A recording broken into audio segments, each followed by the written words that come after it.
Madam, আপনার কাছে আসছি। আপনাকে আমি আগে বলছিলাম, আমি প্রশ্নটা আমি আবার করি আপনার কাছে। সানেমের সম্মেলনে আপনি বলেছেন বিএনপি পুরনো বন্দোবস্তের পথে হাঁটছে।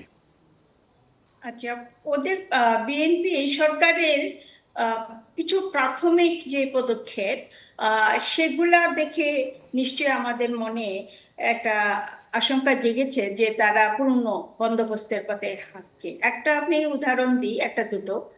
যে আগে যেটা ছিল যে দখলদারিত্বের একটা রাজনীতি, যে সমস্ত এলাকায় আওয়ামী লীগের এবং সমস্ত ইনস্টিটিউশনে আওয়ামী পন্থীদের বসিয়ে দেওয়া, লোকাল গভর্নমেন্টে তারা ওই যাদের প্রভাবশালী তাদের সেভাবে তারা বসিয়ে দিত। তারপরে অ্যাডমিনিস্ট্রেশনে আওয়ামীপন্থী, ইউনিভার্সিটি গুলাতেও আওয়ামীপন্থী। এখন আমরা যেটা দেখলাম, খুব দ্রুত গতিতে সমস্ত ইউনিভার্সিটি গুলার অ্যাডমিনিস্ট্রেটর পাল্টানো হয়েছে, ইউজিসিতে পাল্টানো হয়েছে, এবং আমি যা শুনেছি যে এরা সবাই বিএনপি সিম্প্যাথাইজার। অ্যাডমিনিস্ট্রেশনের অনেক পরিবর্তন হয়েছে। তারা কারা আমি জানি না, কিন্তু আমি ধারণা করছি যে তারাও হয়তো বা বিএনপি পন্থী। সমস্ত লোকাল গভর্নমেন্টে যে সমস্ত অনেকখানে অ্যাডমিনিস্ট্রেটর বসিয়ে দেওয়া হয়েছে খুব তাড়াতাড়ি, এবং তারাও সবাই বিএনপি সমর্থক।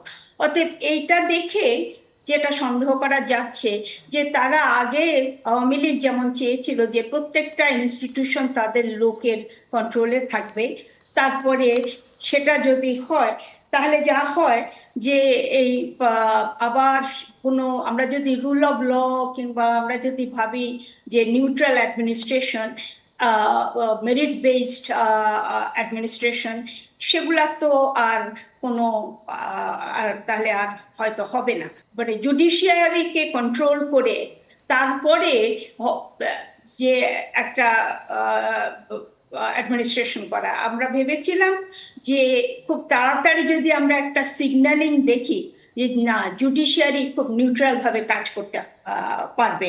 কারণ রুল অফ ল যদি আমরা করতে চাই তাহলে তো নিশ্চয়ই জুডিশিয়ারিকে ইন্ডিপেন্ডেন্স দিয়ে দিতে হবে, কিন্তু আমরা এখন পর্যন্ত সেরকম কিছু দৃশ্যমান কোনো পদক্ষেপ দেখছি না। একটু বলি, যেমন ধরেন যে বিচারপতিদের নিয়োগের যে অধ্যাদেশ, কিংবা মানে সুপ্রিম কোর্ট সেক্রেটারিয়েট বানাবার যে মানে সব অ্যারেঞ্জমেন্ট করে ঘোষণা দিয়ে মিষ্টি টিষ্টি খাওয়া কমপ্লিট, এখন সেই অ্যামেন্ডমেন্টটি ড্রপ করা হলো, ওটা বাতিল করা হয়ে গেল। এগুলো মিলেও তো আপনি যে বিচার ব্যবস্থার কথা বলছেন, মানে প্রাসঙ্গিকভাবে বললাম, এগুলো তো হয়েছে। হ্যাঁ, এটা তো অত্যন্ত ডিসঅ্যাপয়েন্টিং, কারণ ওটা অন্তর্বর্তীকালীন সময়ে যে খুব বেশি সাকসেসফুল কিছু ইমপ্লিমেন্টেশন হয়েছে তা নয়, কিন্তু ওই সেক্রেটারিয়েটটা সবাই প্রশংসা করেছে। এবং আমার যতদূর মনে আছে যে তখন তো বিএনপি এটাকেও তখন তারা নিশ্চয়ই সমর্থন করেছেন। তাহলে তারা মানে কেন এটাকে পক্ষে গেলেন না? আমি তো বলছি কিছু গুড গভর্নেন্সের জন্য কিছু আর্লি সিগন্যাল দেওয়া হতো, যেগুলো আগে আমরা সবাই, এই যে দখলদারের রাজনীতি, সবখানে নিজেদের লোক বসিয়ে দেওয়া, এটা তো গত এত বছরে আওয়ামী শাসনের সময় অত্যন্ত একটা ঘৃণিত একটা ব্যবস্থা ছিল। এবং সবাই এটা ভাবছে যে আমরা মেরিট বেসড কিছুতে যেতে চাইলে, ফেয়ার অ্যাডমিনিস্ট্রেশন চাইলে, ফেয়ার ইলেকশন চাইলে, এটা এটা করলে তো আর কখনোই এটা তো আবার সেই একজনকে ক্ষমতায় রাখা এক এক ব্যক্তি বর্ণনার একটা ক্ষেত্র তৈরি করে দিবে।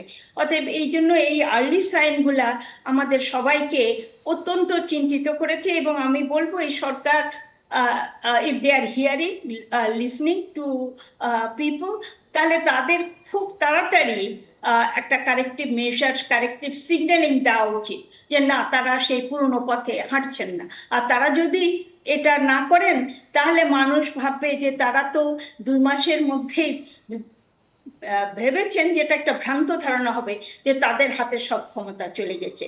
2/3 মেজরিটি নিয়ে তারা আসতে পারেন, কিন্তু আমাদের দেশে মানুষ অনেক সময় খুব সহিষ্ণু থাকে না। অতএব 2/3 মেজরিটি দিয়ে মানুষ একটা বিশ্বাস রেখেছে, এবং সেই বিশ্বাসের প্রতি আমি বলবো যে প্রতি মুহূর্তে একটা শ্রদ্ধা জ্ঞাপন করা জামাত বা দরকার। 11 দল যে ইতিমধ্যেই বিরোধিতা করে রাজপথে নেমেছে, সেটার মধ্যে কি আপনি অসহিষ্ণুতা দেখেন?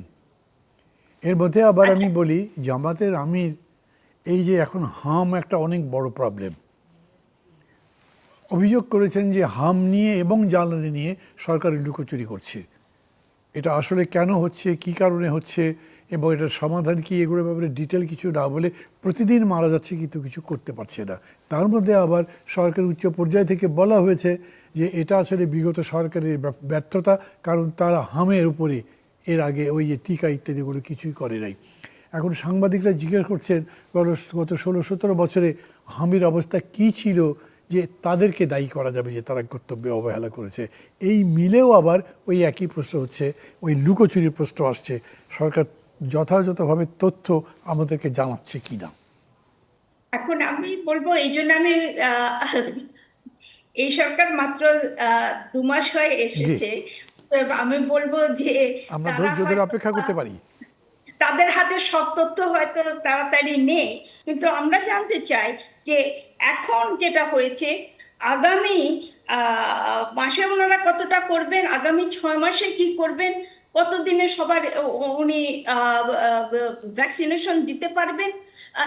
এই প্ল্যানগুলো যদি আপনারা খুব তাড়াতাড়ি বলেন, অন্যকে দোষারোপ না করে, আমার মনে হয় সেটাই আমরা নতুন রাজনীতি বলতে, নতুন বাংলাদেশ বলতে আমরা এটাই চাই, জি, যে থ্যাংক একটা ইউ ম্যাডাম। নতুন ভাবে একটা তারা রাজনীতি করবেন, যেখানে পুরনো যে রাজনীতি ছিল একে অন্যকে দোষারোপ দেওয়া, সেটার থেকে আমরা বেরিয়ে আসতে চাই। জি, আর থ্যাংক ইউ যে ম্যাডাম, যখন থ্যাংক ইউ। পাওয়ারে থাকবে আমি এখন তখন সে কি করবে, তার রেসপন্সিবিলিটিটা কিভাবে আমরা তাকে অ্যাকাউন্টেবল করতে পারবো, সেটা বলে দিলেই আমার মনে হয় জি, যথেষ্ট। Thank you madam.